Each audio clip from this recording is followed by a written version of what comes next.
അതെ, ഒരു മിനിറ്റ് നിൽക്കോ, ഒരു കാര്യം ചോദിച്ചോട്ടെ.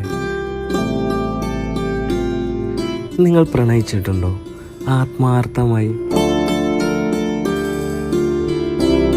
മനസ്സറിഞ്ഞ്, ആർക്കും വിട്ടുകൊടുക്കാത്ത രീതിയിൽ? എന്നിട്ടോ നിങ്ങൾക്ക് എന്താ കിട്ടിയേ?